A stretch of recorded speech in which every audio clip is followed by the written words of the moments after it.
Everyone, welcome to my new another blog. আমি শ্রীতে। আজকে আমরা চলেছি কালীঘাটে। তোমরা হয়তো বিশ্বাস করবে না, তবে এই প্রথমবারের জন্য আমি কালীঘাট দর্শন করতে চলেছি। কলকাতার এত কাছে থেকেও আমার কোনোদিনই সুযোগ হয়ে ওঠেনি মাকে দর্শন করার। তবে কাকিমা আমায় হঠাৎ এসে বললো যে চল কালকে কালীঘাট যাবি ভোরবেলা।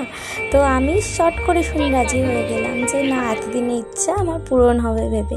এতদিনের ইচ্ছা আমার পূরণ হবে, মাকে দর্শন করতে পাবো ভেবেই আমি আপ্লুত হয়ে বসে আছি যে কখন মাকে দেখবো।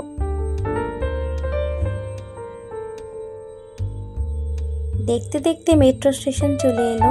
কালীঘাট মেট্রো স্টেশনটা নতুন করে সাজিয়েছে, নতুন করে স্কাই ওয়াক করেছে, তো সেটাও দর্শন হয়ে গেল দেখতে দেখতে।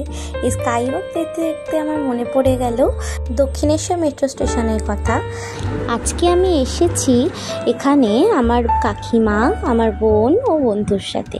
আমরা চারজনই এখানে আজকে সকাল সকাল প্রায় 7:30 ট্রেনে চলে এসেছি।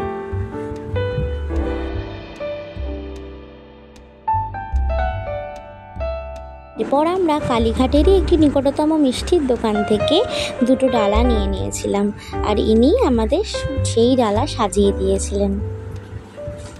তারপর আমরা প্রবেশদ্বারে প্রণাম করে দাঁড়িয়ে পড়লাম লাইনে।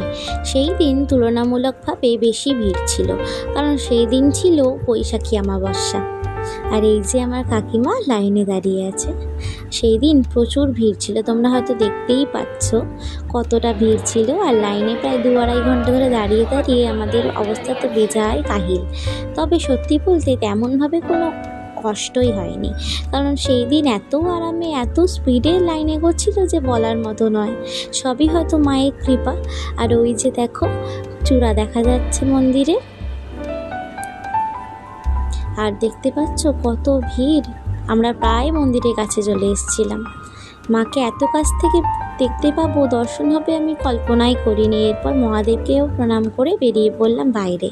তারপর বেশ কটা ছবি তুলে আমরা চলে গেলাম কচুরি তরকারি খেতে। তো কার কার কচুরি তরকারি ফেভারিট অবশ্যই জানিও। আমি যখন আগে দক্ষিণেশ্বর মন্দিরে যেতাম তখন এইটা খাওয়া ছিল ম্যান্ডেটারি। তো তোমাদের কার কার প্রিয় অবশ্যই কমেন্টে জানাতে ভুলো না। এরপর আমরা চলে গেলাম বাড়ি যাওয়ার গন্তব্যে, কারণ বাড়ি তো ফিরতেই হবে, যেহেতু মাকে এখন দর্শন করা হয়ে গেছে, তাই জন্য বাড়ি যাওয়ার পথে আমরা বেরিয়ে পড়লাম। চলো আজকের ব্লগ এখানেই শেষ করছি, তো আবার অন্য কোনো ব্লগে দেখা হবে। চলো টাটা।